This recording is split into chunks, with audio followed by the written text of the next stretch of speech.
안녕하십니까. 오늘 정보보안 산업기사를 소개하고 그 다음에 강의를 진행하게 된 김성곤 강사랍니다. 저는 지금 서울대학교하고 이화여자대학교에서 강의를 하고 있고 그 다음에 삼성전자에서 이제 수업을 출강을 진행했었습니다. 자, 오늘 이제 보게 되는 정보보안 산업기사 같은 경우에는 이제 다른 컴퓨터 자격증들하고 이제 많은 좀 차이가 있어요. 그래서 아마 좀 디테일한 부분들을 하고 그 다음에 이제 좀 아웃라인 부분들을 살펴보면서 이 자격증의 어떤 특성들을 같이 한번 살펴보도록 할게요. 자, 정보보안 산업기사는 어떤 자격증인지 우리가 이제 좀 한번 살펴보면은 이제 요즘 시대에 이제 우리가 4차 산업 혁명에 대한 얘기를 많이 하죠. 그랬었을 때 이제 인공지능, 메타버스 등 이제 차세대 기술의 발전을 위해 더 필요한 정보보안 쪽의 자격증이라고 보시는데요. 그런데 이런 게 있습니다. 어떤 게 있냐면은 우리가 이제 4차 산업을 이제 얘기를 할 때 한국에서 얘기 많이 나왔던 게 대략 한 2018년도 정도였었는데 그 후로 우리가 벌써 한 시간이 좀 많이 지났죠. 한 5년 이상의 시간이 지났거든요. 그래서 처음에 이제 4차 산업에 대해서 얘기를 할 때는 이제 얘기 나왔던 게 이제 하나의 마케팅 이제 단어다라고 얘기할 정도였었는데 이제 지금 보면은 기술들이 이제 더 안정화되고 환경들이 이제 변해가면서 거기에서 이제 우리가 쓸 수 있는 기술들 그리고 진짜 가치가 있는 기술들이 이제 좀 조정이 돼 갔었죠. 그래서 보면은 우리가 이제 얘기를 할 때 뭐 사물 인터넷이라든지 혹은 또 이제 여기서 얘기하고 있는 인공지능 같은 경우에 최근 작년 겨울 같은 경우에도 이제 챗GPT 얘기 나오면서 더욱더 이제 주목을 받았던 그런 기술들, 그 다음에 메타버스에 대한 얘기들이 이제 꽤 얘기가 많이 나왔어요. 근데 그 모든 기술들이 사실은 안정되게 서비스가 되려면 결국에는 이제 보안 부분이 잘 이제 해결이 돼야 되는 거거든요. 안 그러면은 우리가 이제 여러분들이 어떤 사이트나 서비스를 받았다고 이제 접속을 했다고 쳐요. 그랬을 때 그 사이트가 진짜 이제 기업체나 어떤 기관에서 운영되는 사이트가 아니고, 그죠? 그 사이트가 아니고 어떤 해커들이 만들어낸 어떤 가짜 사이트 있죠, 그죠? 요즘에 얘기 많이 나오는 그런 문제들인데 그런 사이트일 가능성도 있죠. 그리고 요즘에 보면은 우리 문자들 지금 많이 오죠. 예를 들어서 어떤 은행에서 여러분들한테 무슨 지원금이 나온다, 이 링크를 누르면은 된다 해서 눌렀더니 막 이제 엄청난 범죄 상황이 벌어지는 일들이 이제 우리 현실에 다가오기 이제 시작했었죠. 그런데 그게 우리가 이제 처음에 이제 4차 산업 얘기했었을 때 같은 경우에는 이제 그런 이제 신기술들이 이제 나오는구나라는 정도였었고 그 이후에 우리가 2020년도에 무슨 일이 있었죠?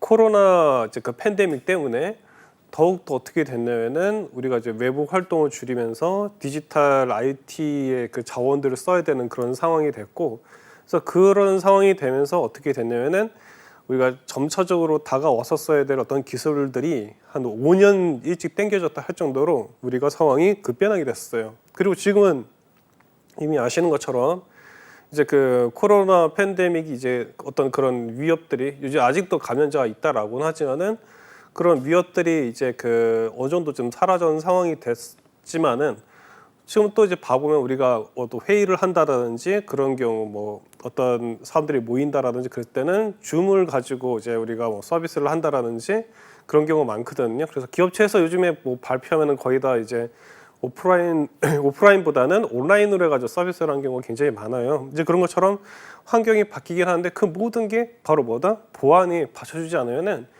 우리는 이제 이 어떤 그런 서비스나 어떤 일들 이런 것들을 진행할 수 없는 상황이 되어가고 있다라는 거죠. 학교, 그다음 뭐 대학교든 이제 중고등학교든 그다음 뭐 기업체든 그런 모든 우리가 공적인 부분도 그렇고 그다음에 기업체 서비스도 그렇고 결국에는 이제 보안이 뒤따라주지 않으면은 어려운 상황이 됐다. 이제 그렇게 이제 보시면 될 것 같아요. 그래서 5년 전이나 10년 전이나 뭐 보안이 중요하지 이렇게 생각됐던 상황에서 지금 같은 경우에는 굉장히 좀 현실적으로 이제 와 닿아 있는 그런 상황이다 보시면 되겠고요. 지금 이제 오늘 이제 여러분들랑 같이 보려고 하는 이 정보보안 산업기사 같은 경우에는 이제 그런 사회의 어떤 니즈 같은 것들을 확실하게 좀 챙겨줄 수 있는 그런 자격증이라 보고 있습니다. 그리고 이 자격증에 되게 재밌는 점이 있어요. 우리 뒤에서 이제 보겠지만은 이제 이런 얘기를 사회에서 많이 합니다. 어떤 거냐? 우리가 자격증을 따면은 장롱면허로 불러가지고 뭐 자격증을 따도 그게 취업에 도움이 될까라든지, 그래서 우리가 이제 자격증을 이제 취득을 하면은 그게 이제 우리한테 이제 직접적인 도움이 되길 바라는데, 근데 이 정보보안 산업기사는 그런 부분을 굉장히 좀 많이 지원을 하고 있어요. 그렇게 표현하는 게 맞을 것 같아요. 어떤 거냐? 이 정보보안 산업기사나 특히 기사 이 경우에는 난이도가 컴퓨터 자격증 중에 가장 이제 레벨이 높은 게 기술사라는 자격증이 있는데, 그 기술사하고 기사 자격증하고 사이에 있다 할 정도로 난이도가 높아요, 이게. 그래서 이제 이거를 준비를 할 때 진짜 우선 우리가 기술고시 준비하듯이 준비를 하는 그런 경우들도 있거든요. 얘기를 하는데, 대신 이제 취득을 할 경우에 현장에서 이제 일부에서는 이거 자격증을 따도 별로 도움이 안 된다라고 하는 얘기를 하는 분들이 있긴 한데, 실제적으로 이게 전반적으로 들어오면은 이제 거의 실무자급으로 이제 인정을 하는 이제 그런 분위기로 가고 있죠. 그래서 이제 올해가 이 내용들 자체가 IT에 관련된 전 분야를 다 다루고 있어요. 그러니까 이제 문제 풀이할 때도 그 부분을 보긴 할 건데, 앞으로 시간 동안. 그래서 여러분들이 만약에 기존에 있었던 어떤 컴퓨터 자격증들 이제 그런 부분들을 예를 들어서 뭐 기출 문제만 풀면은 뭐 우리가 이제 어떻게 좀 합격할 수 있다라든지 그런 기대가 상당히 쉽지 않은 그런 난이도가 높은 자격증이다라는 얘기를 미리 말씀드리고 싶어요. 자, 우리 이 정보보안 산업기사에 대해서 이제 우리가 이렇게 주관처럼 이걸 좀 알아보면 이렇습니다. 과학기술정보통신부에서 이제 주관을 하고, 그다음에 한국방송통신전파진흥원에서 이제 시행을 하죠. 그리고 정보보안 산업기사의 얘기를 이제 아웃라인을 보면은 시스템 및 솔루션 개발, 그리고 운영 및 관리, 컨설팅 등의 전문 이론과 실무 능력을 기반으로 IT 기반 시설 및 정보에 대한 체계적인 보안 업무를 수행할 수 있는지 검증하는 자격증이다, 이렇게 얘기를 하고 있잖아요. 실제 여기서 얘기를 하는 게 지금 이제 보면은 틀린 얘기가 아닌 게, 이제 보안이라는 게 이렇습니다. 보면은 뭐 네트워크라든지 뭐 운영 체제라든지 뭐 프로그램 소프트웨어 개발이라든지 이런 부분들은 이제 각 영역에 있는 전문가를 뛰어넘는 매니악한 분들 있죠, 그죠? 그런 분들이 이제 좋은 쪽으로 보면 참 괜찮은데, 이거를 크래킹이라고 불러가지고, 크래커라고 불러가지고 이제 그걸 악의적인 목적으로 해서 이제 돈을 버는 형태로, 그렇죠? 불법적인 형태로 가지고 돈을 버는 형태로 가지고 이제 각 요소마다 이제 그거를 이제 공격을 한단 말이에요. 자기 원하는 목표를 달성하기 위해서. 그러다 보니까 이게 지금 IT는 전 영역 부분에 대해서 이제 각각에 있는 공격 기법들이 다 얘기가 나오고, 그거에 대한 내용들이 전부 다 자격증 시험에 나오다 보니 이 난이도가 저절로 쭉 올라가게 되겠죠, 그죠? 네, 그렇게 되는데, 네, 그래서 이제 지금 보면은 소개를 할 때 아웃라인 봐보면은 시스템부터 뭐 컨설팅, IT 기반 시설 이렇게 얘기를 하고 있는데, 실제로 이게 봐보면은요, 그래서 아까 얘기했던 대로 기술사와 기사의 사이 있다라는 얘기가 그냥 나온 얘기가 아닐 정도예요. 굉장히 광범위한 영역을 갖고 있습니다. 특히나 뭐 산업기사보다 산업기사도 레벨이 있는데, 특히 기사 같은 경우는 필기 시험이 하나가 더 붙어 있어요. 법률까지예요, 이거는. 그래서 우리가 이제 어떤 범죄 현장을 이제 우리가 방문을 해서 일을 진행할 때 경찰분들이 이제 미란다 원칙이라는 걸 얘기를 하시면서 이제 업무를 진행하잖아요. 모든 작업이 이제 법을 기반으로 가지고 작동이 되는데, 기사급 되면은 법에 대해서도 이제 알아야 된다라는 부분이 적용을 해서, 그래서 이제 시험 과목 이제 들어가는 거죠. 그래서 사실은 다른 자격증 시험들도 법은 이제 다루긴 하거든요.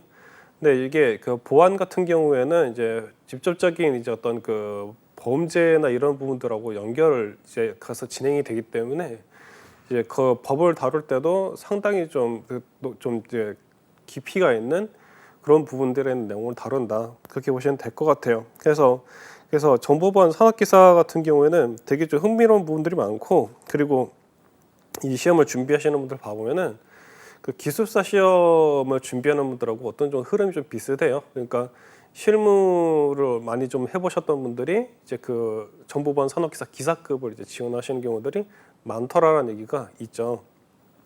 자, 그리고 이제 우리가 이게 조금 더 같이 뒤에는 살펴보면 이렇습니다. 이슈가 보면은 정보보안 기사 자격증이 있으면은 독학 학위제를 통하여 정보통신학 학사 학위 취득이 가능하다 얘기를 하고 있어요.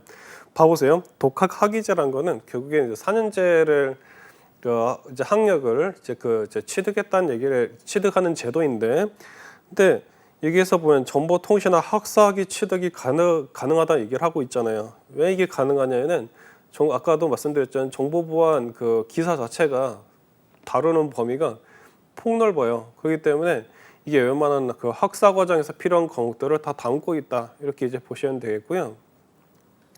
자, 그리고 이제 그 2021년부터 정보보안 산업기사에 한해 과장평가형 검정제도가 도입되었다 그랬습니다. 2021년도부터죠.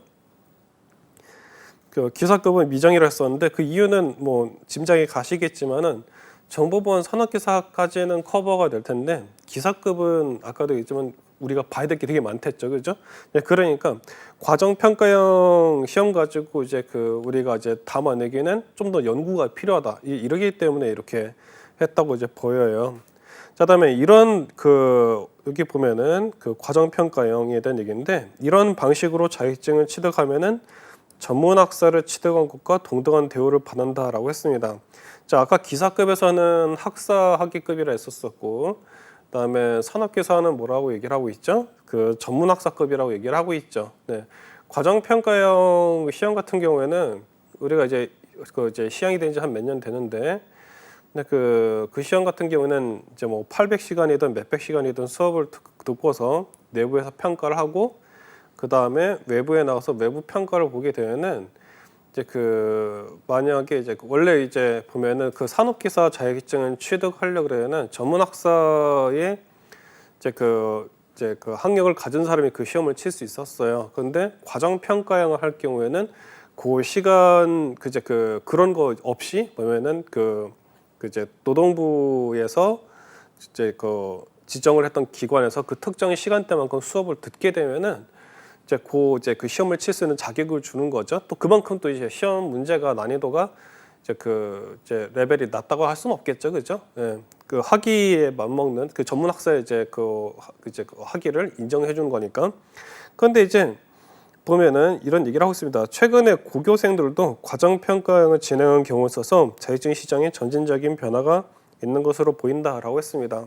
이거는 이런 게 있어요. 학점은행제라는 제도가 있어요. 그래서 어떤 수업을 들으면은 학점을 취득한 걸로 해서 그걸 가지고 뭐 전문학사든 학사든 취득하는 형태의 제도가 있는데 여기는 과정평가형은 자격증원에서 그걸 이뤄내는 거죠. 그래서 지금 보면은 그 고등학생들이 그 수업을 시간을 그 관련된 그 과정평가형 시험 있죠. 과정평가형 이제 수업 시간을 충분히 이제 듣게 되면은 그 시험을 치러 가서 그 자격증을 취득하게 되죠. 나이가 지금 고등학생이라 하더라도 과정평가를 취득하게 되면 어떻게 된다? 전문학사를 인정을 해주는 거예요.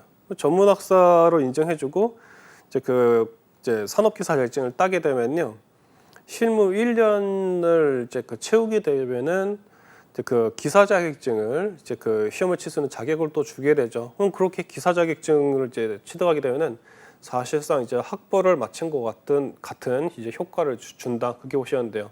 근데 이론상 진짜 그렇게 되게 될 경우에 고등학교 제가 알기로 한 3학년 현장에서 들어보니까 한 3학년, 2학년은 거의 없고 한 3학년 정도에서 이제 많이 그거를 취득한다 들었었는데 3학년에 그다음에 대학 실무 1년을 한다. 정말로 이제 그 타이트하게 잡으면 한 21살, 22살이면은 대학교 학부를 마치게 된다는 얘기죠. 그죠? 그다음에 본인이 만약에 대학원을 석사 혹은 박사를 통합으로 하든 뭐 이렇게 진행을 하든 하면은 한 20대 중반이면은 박사까지도 취득을 할 수 있는 가장 이제 그 이론 만약에 그냥 상황을 치자면요, 이론적으로 얘기를 하자면은 이제 한 20대 한 중반이면은 박사까지 취득을 해서 실무 투입을 할 수 있다는 그런 이야기가 되는 거죠. 그래서 이게 이제 이런 경우는 한 20년대 한 중반 중초반 됐었을 때는 이제 이런 제도들이 없었는데 최근 들어가지고 이런 그 제도들이 많이 이제 늘어나기 시작해가지고 더 이제 그 기술적인 부분에서 좀 많은 발전이 있지 않을까 그런 생각을 해봅니다.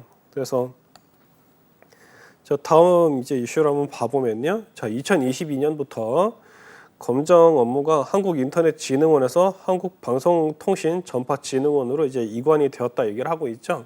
자, 이 경우는 사실은 이제 여러 얘기들이 나오고 있어요. 근데 이제 이렇게 이관이 된다는 경우는 어떤 환경이 좀 불안정해져가지고 이관이 되는 것보다는 그 시장 자체가 자격증과 관련된 이 시장 자체가 커져가고 있기 때문에 좀 더 상급 기관 그다음에 규모가 큰 기관에서 이제 이 일을 이제 진행을 했다 이렇게 보는 것이 맞죠. 자격증 시험 중에서 이제 봐보면은 그 전자상거래 관리사라는 자격증이 있는데 예전에 처음에 시작했을 때는 좀 주목을 많이 받다가 이게 이제 봐보면은 이제 다른 다양한 자격증이 나오면서 이제 좀 변화를 일으켰었죠. 그래서 그 담당하는 기관이 이제 또 이제 변경이 되는 그런 상황들이 있었어요. 근데 그 정보보안 산업기사 같은 경우에도 이제 보면은 이제 그 담당 기관이 이제 변경이 된 거라고 볼 수가 있겠죠. 근데 이거는 굉장히 좀 긍정적인 형태라고 보시면 될 것 같아요. 자, 그리고 이제 보면은 정보보안 기사하고 정보보안 산업기사가 운영 중이며 본 강의에서는 산업기사에 대해서 소개한다 이렇게 얘기를 하고 있는데 자, 여기 이제 이 부분은 이렇습니다. 이 자격증에서 정보보안 기사, 산업기사 뭐 운영되고 있으니까 굳이 이런 얘기 할 필요 있겠나라고 할 수가 있는데 이거는 좀 약간 좀 더 설명을 드릴게요. 우리나라에 보면 정보처리 기사하고 그다음에 정보보안 기사 있죠, 그죠? 그리고 또 다른 이제 컴퓨터 관련된 하드웨어 관련된 이제 기사 자격증들이 있어요. 근데 그 위로 올라가면은 기사급 위에 가면은 기술사라는 자격증이 있거든요. 이 우리나라 기술사 정보 처리나 이런 쪽에서 봤을 때 상위에 있는 그 기술사는 정보관리 기술사라는 자격증이 있어요. 그런데 거기서 이제 지금 가장 이제 끝에 이제 도달해 있는 거죠. 근데 정보보안 기사 위에 정보보안 기술사가 나온 게 아니고 정보관리 기술사로 통합이 되는 거죠. 그래서 이제 처음에 생각했을 때 정보보안 기사 나오니까 정보보안 기술사가 나온 건가 했더니 정보관리 기술사로 이어진다라는 얘기를 해가지고 이제 보면은 앞으로 이게 분리가 될 건가 하면은 아직은 그럴 것 같지는 않고요. 왜냐하면 정보관리 기술사 안에도 보안 과목이 있거든요. 그래서 이게 이제 어느 정도 이제 정보보안 산업기사 나온 이후로 이제 정보보안 기사급으로 이제 발전해 가면서 이제 관련된 제도들이 좀 어느 정도 체계를 가지고서 진행이 되겠구나라는 생각이 들게 해주더라고요. 자, 그다음에 이제 다음 거 한번 보겠습니다. 정보 보안과 차세대 기술들 간의 연관관계는 라고 했었는데 최근 해커들은 인공지능을 활용한 공격과 방어 기술을 개발하고 사용하고 있는 것으로 보고가 되고 있다 그랬습니다. 이게 우리가 이제 정보보안 산업기사가 처음에 나왔었을 때의 이후로 많은 변화를 겪고 있는데 작년 말부터 계속 이슈가 되었던 챗GPT라든지 그 다음에 보면은 바드라고 불러서 구글에서 나온 이제 생성 AI 있죠. 그리고 생성 AI 도구들이 그것만 있는 게 아니고 뭐 이미지 만드는 것도 별의별 다 있잖아요, 그죠? 그런데 이것을 일반인들이 사용하는 거에서 멈추면 모르겠는데 결국에는 컴퓨터를 잘 다루는 해커들이 혹은 그러니까 크래커들이 이 도구를 이제 활용하기 시작했다라는 거죠. 그래서 이제 조금 더 이제 보안 어떤 기술들 이게 더 보면은 고도화되고 더 이제 보면은 방어하기 위해서 준비해야 될 것들이 이제 많이 있게 될 거 더 많아질 것이다라는 것을 예측을 해볼 수 있는 거예요. 챗GPT를 활용해서 다양한 보안 관련 소프트웨어 코드를 생성해서 연구하고 있다고 한다 그랬었습니다. 공격하는 쪽에서 그렇게 이제 강해지면은 당연히 방어하는 쪽도 똑같이 강해져야겠죠, 그죠? 네, 그래서 이제 보시면 이렇습니다. 우리가 알고 있는 챗GPT 외에도 보면은 그쪽에 이제 MS 쪽이었을 거예요. 이제 MS하고 이제 GitHub를 만들었던 이제 Git이라는 이제 커뮤니티 이제 기업이 있는데 기업이라겠죠. 근데 그게 이제 MS한테 이제 인수합병이 됐으니까 MS 쪽이라 얘기를 해야겠죠. 근데 그게 보면은 코파일럿이라 불러가지고 소프트웨어 개발할 때 인공지능에 도움을 주는 이제 도구가 또 있어요. 그래서 이제 그런 것들을 통해서 우리가 이제 일반 소프트웨어 개발할 때도 쓰겠지만은 보안 관련해서도 이제 우리가 이제 코드를 만들어내겠죠. 네, 그런 것들을 얘기하는 거고요. 그 다음에 메타버스, 암호화폐 지갑 등 4차 산업 관련 기술들에 대한 보안 위협도 점차적으로 늘어날 것으로 보고 있다고 했습니다. 그리고 디지털 기술들이 기존의 오프라인 세계와 연결성이 높아지는 만큼 보안 자격증이 갖는 가치는 높아질 것으로 보고 있다고 했었는데, 이 그 메타버스라는 것 자체가 사실 가상 세계잖아요, 그죠? 그런데 그 이 메타버스 쪽으로 유명한 게 지금 그 예전에 과거 페이스북을 서비스했던, 현재는 이제 회사 이름이 바뀐 메타가 이제 그거를 이제 그 서비스를 진행을 하고 있는데, 그 허드라블러스 머리에 이제 그 쓰는 그 장비가 있어요. 그걸 써보면은 그 메타버스가 뭔지를 확실하게 깨닫게 해줄 정도로 이게 진짜 그 이제 체감하는 그 컨텐츠, 체감형 컨텐츠의 그 느낌이 퀄리티가 엄청나거든요. 근데 그게 만약에 해킹을 당했다, 그죠?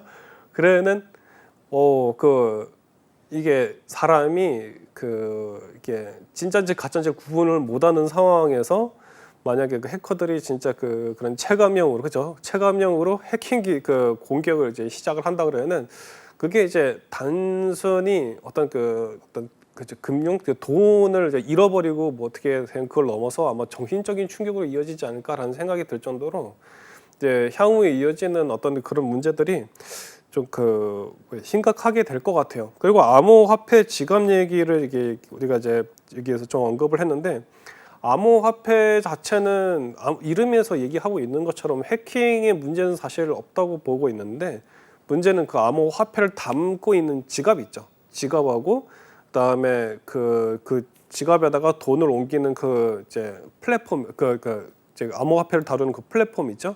거래소 같은 데 있잖아요.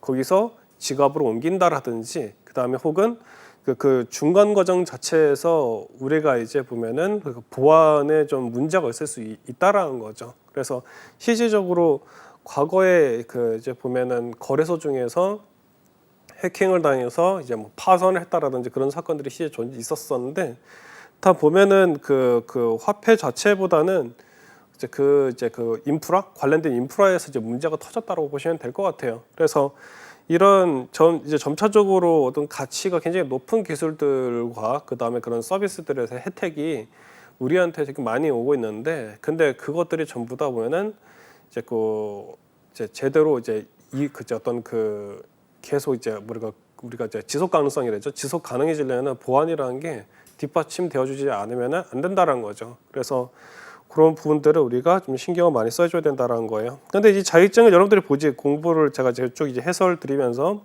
보시면 아시겠지만은 놀라울 정도로 보안은 우리한테 가까이 있었어요. 가까이 있고, 그런데 이것이 보안이었던 걸 모르는 경우들도 있죠. 자, 그래서 이제 보시면은 정보보안과 차세대 기술 그 다음 연관관계를 보면 이렇습니다. 정보보안 산업기사가 중요해지는 이유는 앞에서 언급된 서비스와 시스템들이 허용되지 않는 이들에 의해서 제어권이 상실된다면 사회는 위험에 빠지게 되므로 4차 산업과 함께 다가올 고도의 기술 문명 사회는 반드시 통합적 관점을 가진 보안 전문가가 필요하다 그랬습니다.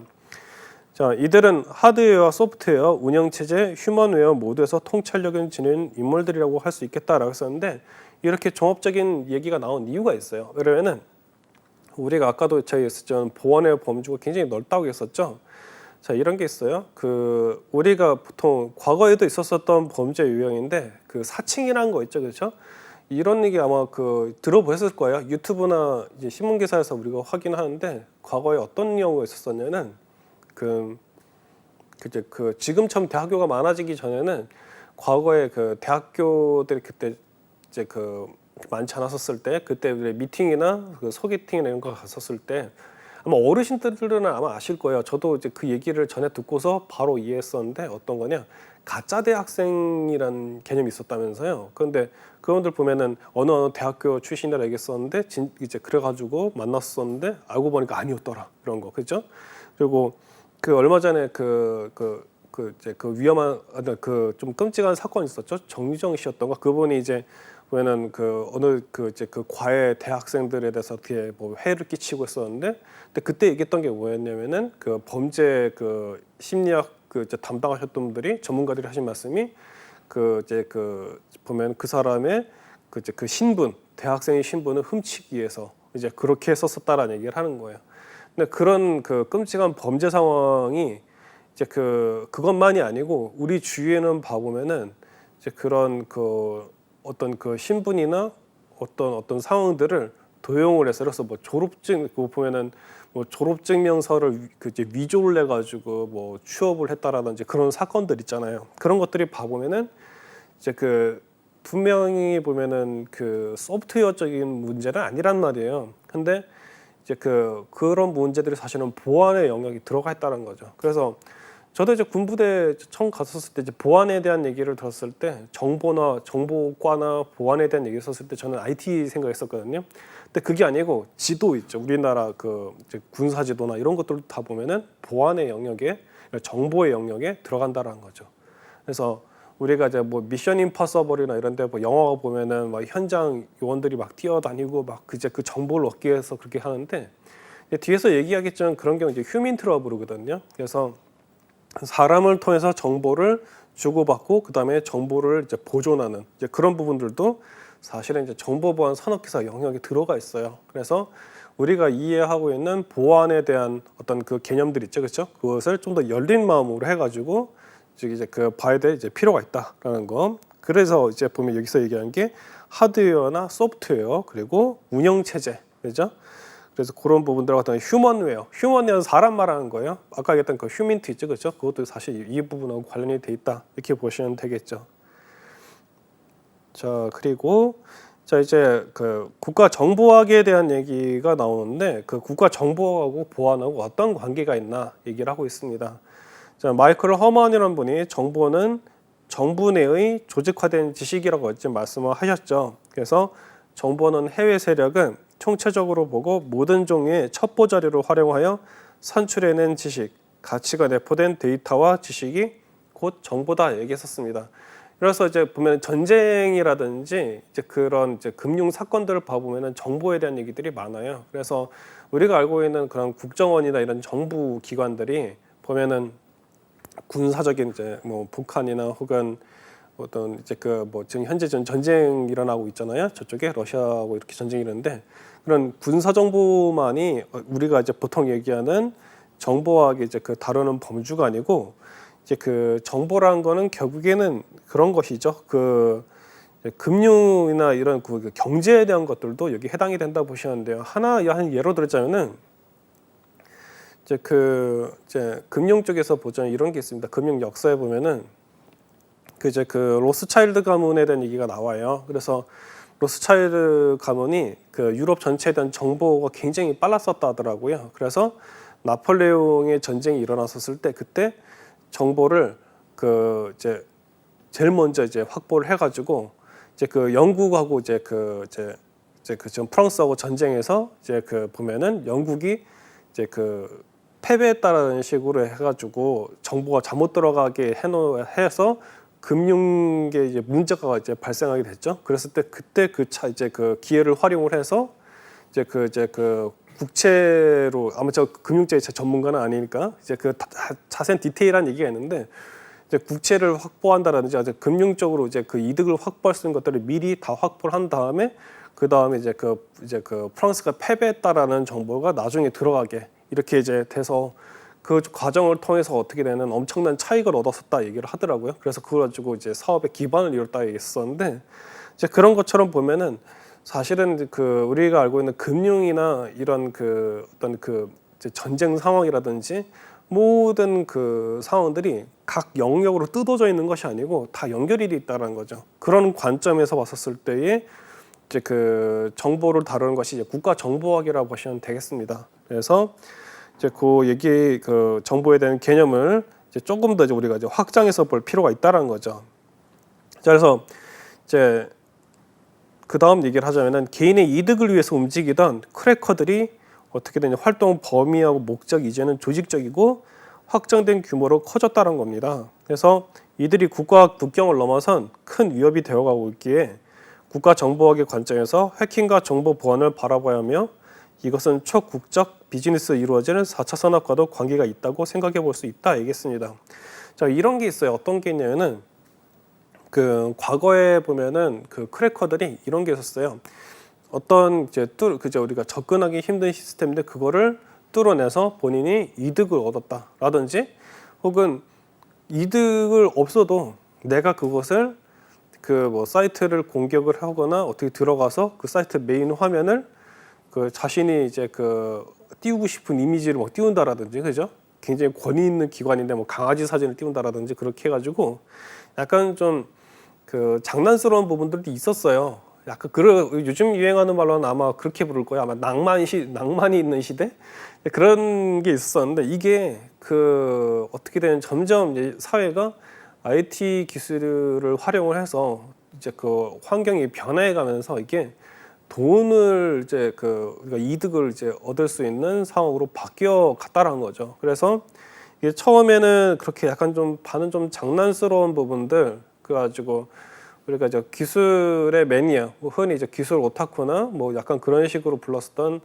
이제 그 형태로 보였었던 영역이 나중에 이게 그 비즈니스가 돼버린 거예요. 그래서 이제 그 보면은 그 해커 그룹, 그 크래커 그룹이라든지 그 어떤 집단이 되고 그 다음에 이들이 움직이는 영역이요. 저도 이제 그 다른 이제 어떤 의뢰나 얘기들을 이제 들을 때가 이제 저한테 정보가 들어올 때가 있는데 그 봐보면은 그런 거 있죠. 우리가 뭐 불법 토토라든지 그 다음에 그 불법 그 디지털 사이트 온라인 그 경마라든지 그 다음에 여러 그 게임들이 있는데 그 지금 이제 그런 게임 있죠. 그 리니지라는 게임 있잖아요. 근데 리니지 옛날 버전 같은 경우에는 이제 예전에 서비스를 안 한다고 그러는데 저는 그쪽 게임을 이제 하지 않아서 잘 모르고 있죠. 저는.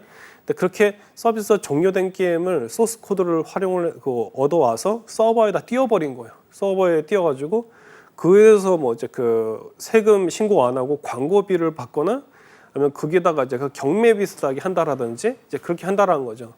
예, 그런 게 봐보면은 그 뭐냐면 사실은 합법적이지가 않은 거죠. 근데 그런 부분들이 이제 커져가고 그건 어떻게 보면 로컬 국가에서 일어나는 건데 여기서 이제 봐보면 이런 것들이 있죠. 이제 그 초국적적이라고 그러는 게 그 얼마 전에 이제 그 보면은 이제 우크라이나 러시아 전쟁이 있었을 때 그 전쟁의 작전이 수행되는 그 화면을 그때 그런 이제 그 유튜버나 혹은 그 크래커 해커들이 영상을 촬영해서 그 전쟁 상황을 촬영을 해가지고 외부에 유통을 해버리는 거예요. 이제 그런 상황들이 그 과거에는 상상도 못했던 일들이 지금 막 벌어지고 있다라는 거죠. 그래서 이제 그런 부분들을 우리가 이제 그 보안의 관점에서 다시 이제 우리가 이제 봐봐야 된다라는 거죠. 그래서 우리가 이제 어떤 그 관점에 대한 업데이트가 좀 필요한 상황이다라는 거죠. 자, 그래서 국가정보학에 대한 얘기를 좀 더 추가적으로 하면 이렇습니다. 자, 4차 산업혁명 관련 정책 사업이 정부 주도로 추진되기 시작했던 2018년 이후로 그때는 여러 가지 이제 그 정책 사업들을 많이 진행했었죠. 지금도 많이 하고 있긴 한데 이제 그 이후로 이제 한 5, 6년 이제 시간이 지났다라는 거예요. 그리고 정권도 바뀌었다라는 거죠. 근데 하지만 IT를 향한 정부의 지원이 날이 갈수록 높아지고 있는 상황이다라는 거예요. 자, 전 세계적으로 봐도 대한민국은 천연자원이 부족해서 인적 자원이 중요한 국가이기에 더욱 투자를 하고 있다라고 했습니다. 이게 무슨 얘기냐면은 우리가 이제 보면은 뭐 석유나 어떤 그 천연 자원들이 지금 보면은 우리나라 땅에서 내륙에서 나온 건 아니잖아요, 그렇죠? 그래서 그야말로 상황 자체가 그러니까 싫으나 좋으나 어떻게 보면 사람이 희망이다, 뭐 자원이다 이런 얘기를 하는 얘기가 과거부터 지금까지 왔고 앞으로도 계속 될 것 같아요. 지금 이 상황을 한다면은 그렇기 때문에 지금 보면은 그 인적 자원 개발이나 이쪽으로 해가지고 그 정부에서 지원이 되게 좀 많이 나오고 있습니다. 그래서 이 좀 수업을 들으시는 분들을 보면은 이게 그 10대든 20대든 그 다음에 혹은 50대든 60대 분들이든 이제 이 부분에 대해서 여러분들이 또 추가적으로 좀 연구를 하시고 조사도 해보시고 이제 그러실 부분인 게 국가에서 IT나 인공지능이나 관련돼 가지고 정말 다양한 형태의 지원 사업을 하고 있어요. 그렇기 때문에 여러분들이 이제 그 부분을 여러분들이 자기 자신이 학습을 해서 습득을 하시게 되면은 그 혜택을 받으시고 또 한차원 또 다른 변화를 일으킬 수 있다는 거죠. 그래서 그런 얘기를 이제 드리려고 했던 거예요. 그게 결국엔 그런 인물들이 많이 이제 있게 될 경우에 과거 우리나라가 IT 강국이라 했었던 그 기준을 보면은 한편에서는 그런 얘기를 합니다. 인터넷이 빠르거나 인프라가 되게 좋았기 때문에 그런 얘기를 한다라고 하는데 이제는 2000년대 초반에 IT 붐이 일었었던 이후로 거의 한 20년 넘는 시간이 지금 지나고 있죠, 그죠? 근데 이제는 보면은 그 사람인 그 이제 그 휴먼웨어의 그 어떤 그 퀄리티가 이제 더 올라가는 지금만 해도 전 세계에서 그 이제 진짜 그 최상위권에 있는 상황이긴 하지만은 더욱 더 이제 그 질적 성장이 이루어지면은 그 국가 경쟁력이 더 올라가지 않을까라는 생각을 하고 있습니다. 자, 여기 이제 그 보면은 이제 그 이제 국가정보학에서 이제 타국가 기관에 대한 얘기들을 하면서 같이 보려고 그러는데 자, 디지털과 정보통신을 기반한 정보를 다루고 그것을 지키는 정보 보안을 우리는 시그널을 기반으로 한 이제 부분이다 해서 시진트라고 불러요. 그래서 시진트의 관점에서 움직이며 이것은 인간을 통해서 정보를 다루는 그 휴민트와 달리 시공간을 넘어서 작동하고 영향 범위도 전 지구적인 것이 특징이다 그랬습니다. 여기서 이미지에 보면은 그 CIA에 대한 로고하고 그 정부 기관인 이제 그 이스라엘의 모사드에 대한 것이 나왔었는데 이제 과거에서는 이제 보면은 사람을 중심으로 했었죠. 우리가 그 미션 임파서블 같은 영화에 보면은 주로 이제 사람이 이제 활동하는 내용이 나오고 정보를 다루는 전문가 한 명 그리고 그 서브 캐릭터로 나온 정도인데 이게 보면은 그 점점 이제 시간이 지나면서 아마 이제 그 영화들도 보면 정보를 다루는 부분들이 비중이 아마 커지지 않을까 이제 그런 생각을 해요. 그래서 이제 여기서 얘기하는 전 지구적인 것이 특징이다 그랬었는데 우리가 이제 보시면은 뭐 네이버나 뭐 카카오나 쿠팡이나 해서 국내에 있는 IT 서비스를 주로 많이 써서 그렇지. 근데 비즈니스 하는 분들은 글로벌로 이미 하고 계시고, 근데 그다음에 여러분들이 보면은 요즘에 개인 사업하시는 분들을 보면은 스마트 스토어 해가지고 네이버에서 스마트 스토어를 해가지고 이제 그 안에서 비즈니스를 하시는 분들이 있는데 영역을 확장하려면은 뭐 아마존이라든지 거기에서 이제 유통업을 이제 하고 하시는 분들이 있죠. 그것처럼 여러분들이 원하면은 사실은 전 세계를 대상으로 뭔가 일을 진행하실 수 있어요. 그런데 이 일을 진행할 때 어떤 마인드하고 어떤 기획하고 어떤 전략을 가지고 있느냐에 따라서 이제 달라진다라는 거죠. 그래서 이제 어떤 영향력을 익히고 시민사회단체 활동을 하려고 해도 지금은 가능해요. 그리고 챗GPT 같은 걸 활용을 해서 여러분들이 한국어로 되는 것을 영문으로 바꿔가지고 메시지를 전달한다라든지 그런 게 사실은 장벽이 없어요. 특히나 한국 같은 경우는 더 없고 그래서 이제 하실 수 있는 일이 많은데 문제는 이제 그걸 어떤 방향으로 하느냐가 이제 중요하겠죠. 그리고 제일 첫 번째 생각해야 될 게 뭐다? 보안이다라는 거. 왜 그러냐? 여러분들이 열심히 활동을 하셔가지고 영향력이 넓어졌어요. 근데 그 크래커 그룹이 딱 보고서 저 재단 혹은 저 단체를 우리가 도용을 하거나 아니면은 잘 활용을 해서 기부금을 우리가 중간에 탈취한다라든지 그죠? 아니면은 그 지금 유튜버들이 실제 겪고 있는 상황인데 유명 유튜버를 사칭을 해가지고 그 기부금이나 지원금을 계좌를 딴 데로 입금하도록 해가지고 그 돈을 그 입금을 받은 다음에 잠적을 해버리는 사건들이 은근히 주위에 지금 많이 생기고 있거든요. 우리 그 크리에이터 분들이 이제 그 컨텐츠 비즈니스가 사이즈가 커져 버리다 보니까 결국에는 이제 그 범죄 집단들이 접근을 한 거죠. 그런 일들이 벌어지는 게 사실은 남의 얘기가 아니다라는 거. 그래서 그런 부분들을 좀 생각하셔야겠고요. 이제 우리나라 이제 국정원에 대한 로고도 지금 나와 있습니다. 그래서 여러분들이 보시면 이제 여기에 있는 국정원이나 이런 기관들이 어떤 그 전쟁 상황이나 뭐 대북 상황이나 이런 상황에서 요 영역에 대해서 활동하는 거로 생각을 하실 수 있는데 전혀 그렇지가 않아요. 그 금융 쪽이나 어떤 경제 부분에서 문제를 일으킬 수 있는 어떤 신호가 그 시그널이 있다라든지 그럴 경우에는 국정원에서도 그 정보를 파악하고 있다라는 거. 그래서 이제 그 따로 어떻게 보면은 이래요. 그 국정원이나 이런 정보기관에서 나오는 보고서나 이런 부분에 대해서 뭐 일반 생활은 바로 이제 여러분들 일반 생활하는 거에서 활용할 부분이 없다라고 생각하실 수도 있긴 하겠지만은 근데 지금 이제 봐보면은 미래에 대해서 여러분들 계획을 세웠을 때는 참고의 부분들이 분명히 있다라는 거죠. 요즘에 보면은 저 지구촌이 막 온도가 올라가고 지금 보면은 태풍도 오고 막 그러죠, 그죠?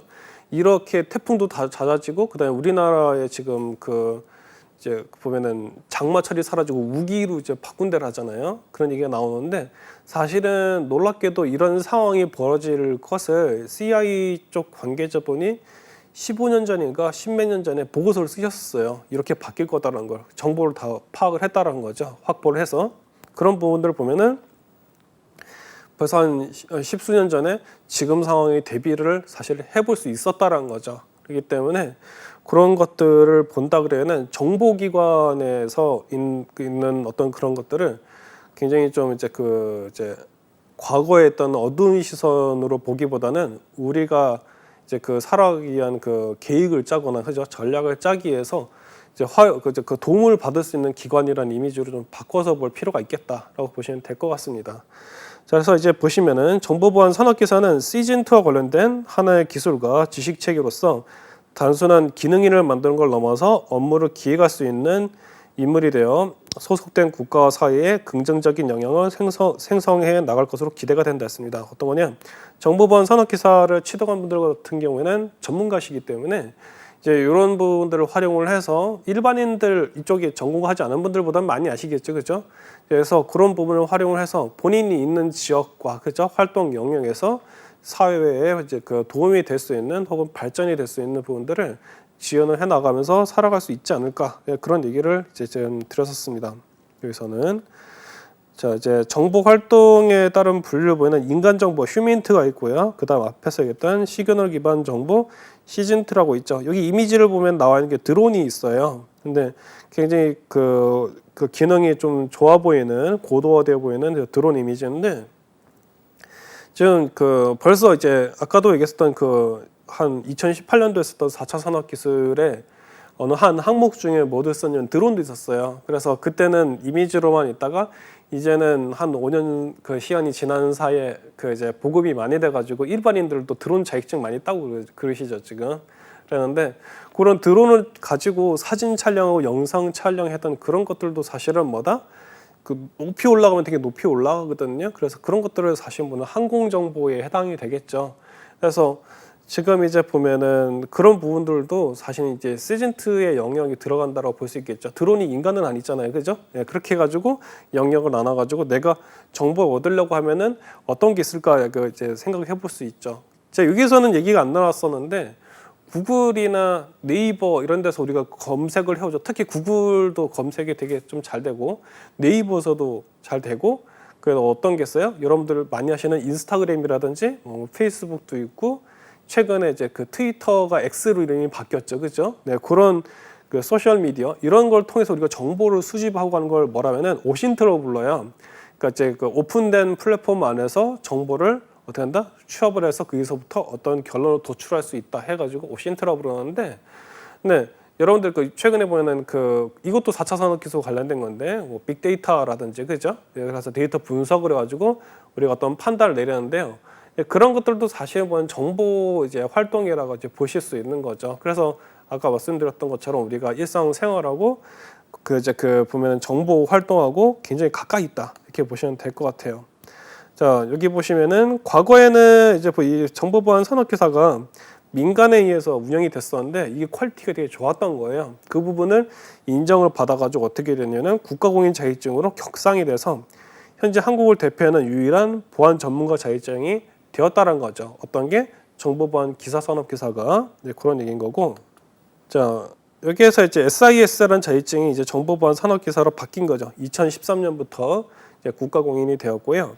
근데 아까 얘기 나왔던 게 이겁니다. 정보보안 산업기사 이전에는 정보보안 쪽에 관련된 것이 있었냐면은 민간 쪽에서 주로 나왔었고요.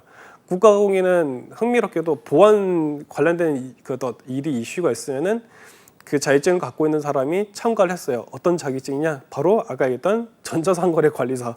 그것도 보안하고 관련이 돼 있는 보안 이제 웹 서비스를 하니까 그것도 보안이나 법 얘기가 들어가 있거든요. 그래서 이제 그런 부분들 들어가는데 정보보안 기사 산업기사 나와가지고 어느 정도 더 체계가 좀 갖춰졌다 이렇게 보시면 될 것 같아요. 자, 자격증 정보보안 산업기사의 자격증이 이렇습니다. 그 체계가 필기는 시스템 보안하고 네트워크 보안하고 어플리케이션 보안, 정보 보안 일반 이렇게 해가지고 돼 있고요. 문항별 문제들이 이제 한 20개씩 있고 배점은 이제 그 점수는 이제 총점 만점이 100점이고요. 그 다음에 총 문항은 이제 80개로 돼 있죠. 필기 시험 그렇고요. 근데 실기는 정보 보안 실무에 관련된 건데 문항이 15개, 100점 만점이에요. 근데 실기는 우리가 알고 있는 그런 작업형 어떤 그런 실기 문제가 아니고 이제 그 뭐 코드를 짠다든지 그런 게 아니고 이제 그 글 쓰는 형태, 서술형이라 이제 보시면 될 것 같아요. 그래서 거기에 이제 실기 문제에 해당이 된다 이렇게 보시면 되겠습니다. 자, 합격 기준이 중요하겠죠. 자, 그 필기는 100점 만점을 봤었을 때 과목당 40점 넘기면 돼요. 그리고 전 과목 평균이 이제 60점 이상이면은 그 산업기사에서 이제 그 합격점을 이제 넘긴다는 거죠. 만약에 한 과목이 40점이 나온다 하더라도 나머지 과목 점수가 높아가지고요. 그 평균을 60점을 넘기면은 그것도 합격이라고 인정을 해줘요. 자, 그리고 이제 그 실기에 대해서 보면 이렇습니다. 자, 100점 만점을 기준으로 했을 때 60점을 넘기면 돼요. 이거는 필기랑 비슷하죠, 그죠? 네, 그래서 실기에서도 역시 60점을 넘기면 된다. 그러나 뭐다? 타 자격증과 룰은 그 비슷한데, 여기서 그 보면은 비슷한데, 하지만은 뭐가 문제가 되냐면은 바로 그거죠. 난이도가 높다라는 거. 미리 말씀을 드린 게 그런 부분이에요. 난이도가 높더라. 왜 그러냐? IT에서 전 분야를 다루기 때문에 그렇게 그런 상황이 벌어졌다라는 거죠. 자, 그다음에 이제 그 과목별 이제 구성을 살펴보면은 그 시스템 보안은 이제 운영 체제죠. 그리고 클라이언트 보안, 그다음 서버 보안 등 인프라 보안 관리의 전반적인 부분을 추구하는 게 시스템 보안 과목의 특징이고요. 그다음에 네트워크 보안은 네트워크 일반, 네트워크 활용, 네트워크 기반 공격을 이해하는 거, 그다음에 네트워크 장비 활용 그리고 보안, 그다음에 네트워크 보안의 동향이다 그랬습니다. 자, 여기서 이제 우선 이 두 개를 본다 그러면은 이런 게 있어요. 그 우리가 보통 해킹이나 크래킹에 대한 공격을 봤을 때 이제 그 우리가 해킹 같은 얘기를 할 때 봐보면은 개념이 혼재돼 있어요. 그 뉴스나 이런 걸 보면은 사실은 디테일하게 들어가면 네트워크나 그 다음에 그 소프트웨어 애플리케이션이나 아니면 데이터베이스라든지 그 다음에 뭐 사람에 대해서 하는 그 이제 사회공학이라든지 이제 그런 공격 기법들이나 타겟, 공격할 타겟들이 되게 종류가 많거든요. 그래서 각 상황에 대해서 뭔가 공격을 했는데 그걸 통째로 해가지고 해킹이다 이렇게 얘기를 하는 경향이 있더라고요. 근데 그거를 하나하나 파트별로 나눠가지고 어떤 공격이 있고 어떤 이제 그 상황이 있고 하는 것을 과목별로 정리를 했다 이렇게 보시면 될 것 같아요. 그래서 이 시스템 보안에서 큰 이슈는 그거죠. 그 운영 체제하고 서버로 딱 집어가지고 얘기할 수 있어요. 운영 체제 같은 경우는 이제 보면은 우리가 결국에는 일반인들을 대상으로 하는 그 클라이언트 부분이 있겠고 서비스를 지원해주는 이제 서버 부분이 있겠죠. 그리고 클라이언트는 이제 사람들이 일반적으로 윈도우나 뭐 매킨토시라든지 그런 형태 정도로 컴퓨터 쓰고 있고 서버 같은 경우에는 유닉스나 리눅스를 쓰고 있죠. 그래서 그 지금 이제 그 리눅스나 유닉스는 원래 이제 대형 컴퓨터로 해서 과거에 지금도 많이 쓰고 있긴 하지만은 과거에 상당히 많이 쓰고 기업체에서 많이 썼었고 요즘에는 이제 그 리눅스라고 해서 그 유닉스를 그 자원을 물려받아 가지고 개발되는 운영 체제가 있어요. 거의 이제 그 유닉스에 있는 명령어들을 그 비슷하게 쓰고 있는데 근데 이 리눅스나 이런 운영 체제에 대한 명령어라 보안 관련된 명령어라든지 이제 그런 부분들이 시험에 나오게 되겠고 서버 보안 같은 경우에는 이것들을 이제 윈도우도 서버는 있어요. 그래서 윈도우나 리눅스에 있는 서버들을 가지고 이걸 가지고 이제 어떻게 이제 그 보안 영역에서 이제 그 지식들을 이제 다루는지에 대한 것들이 이제 문제화된 것들이 요 교과목에 있는 거라고 보시면 될 것 같아요. 자, 그리고 네트워크 보안 같은 경우에도 보면은 여러분들이 알고 있는 와이파이라든지 이런 그 우리가 알고 있는 그런 랜이라든지 그 다음에 이제 라우터라든지 그런 장비들이 이제 보안 상황에 관련된 게 어떤 것들이 있는지 이제 그거에 대해서 과목으로 정리된 거라고 보시면 되겠고 그리고 어플리케이션 보안은 이제 인터넷의 이제 응용 이제 보안이라고 얘기를 하죠. 전자상거래나 애플리케이션 기타 애플리케이션 얘기를 하는데 이거 이제 소프트웨어 관련된 보안이라고 보시면 돼요. 이거는 정보 보안 일반은 그 보안 요소 기술하고 암호화기에 대한 건데 암호화기란 건 요 지금 우리가 보안에 관련된 사항에서 주로 이제 방어의 부분에 해당이 되겠죠. 그래서 여기에 대한 것들을 이제 이론적으로 지식을 연구해 보시면 되겠고, 파트 구성은 이렇게 돼 있고요.